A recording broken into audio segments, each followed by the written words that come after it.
ninalozungumza la kwanza ni kutoa mrejesho wa ziara ambazo tunaendelea kuzifanya katika mikoa mbalimbali, lakini katika wilaya mbalimbali ndani ya taifa letu.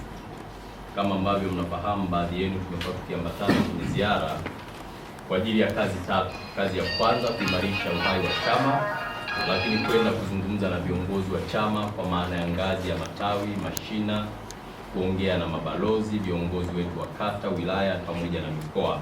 Kazi ambayo tumeifanya vizuri na tumejiridhisha pasi na shaka kwamba Chama cha Mapinduzi kiko vizuri sana kwa Watanzania na kinafanya kazi njema sana, na wananchi wana imani kubwa na Chama cha Mapinduzi, na ndio maana kwa ushahidi mmeona namna wananchi wanajitokeza katika mikutano yetu kuweza kusikiliza hoja, kusikiliza sera, lakini kuleta changamoto ambazo zipo katika maeneo yao, na sisi kama chama ambacho kinaisimamia serikali tumekuwa tukitatua changamoto hizo na kuweza kutafuta majawabu.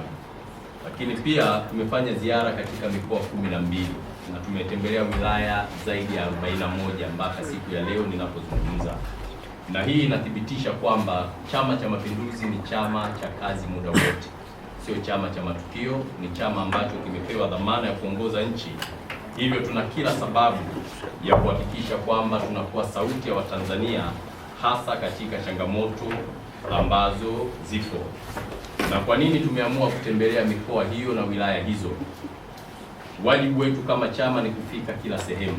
Kwa hiyo unaweza ukatizama kwamba kila mkoa tuliotembelea, tumetembelea wilaya 3 mpaka 4, jambo ambalo linapeleka ujumbe kwa wananchi moja kwa moja, tofauti na wenzetu wanavyofanya mikutano maeneo ya mjini tu kwa ajili ya kutafuta cloud ya watu. Lakini sisi kila tunapopita tunakutana na idadi kubwa ya wananchi, tunawasikiliza na kutatua changamoto hizo.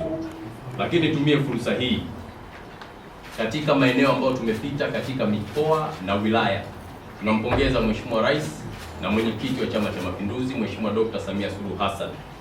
Kuna kazi kubwa ambayo imefanyika katika mikoa, katika wilaya, katika kata na maeneo ya vijijini, na waandishi wa habari nyinyi ni mashahidi, kwa sababu kila tunapokwenda tumekuwa pia tukikagua miradi ya maendeleo, kuangalia fedha zilizoshushwa na kazi ambazo zimefanyika. Kwa kweli taifa letu limepiga hatua kubwa katika sekta zote ambazo tumefanya utembeleaji wa miradi hiyo.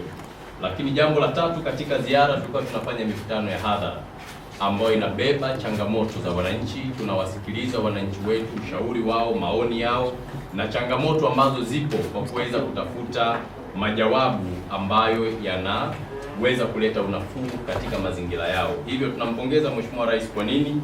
Kwanza, kwa kushusha fedha nyingi za miradi ya maendeleo. Watanzania wanachohitaji ni huduma za afya, huduma za maji, huduma za elimu, miundombinu ya barabara, masuala ya kilimo, ufugaji na uvuvi, ambayo kwa asilimia kubwa serikali imebeba jukumu kubwa la kuhakikisha haya yote yanakwenda katika sura ambayo ni sahihi zaidi.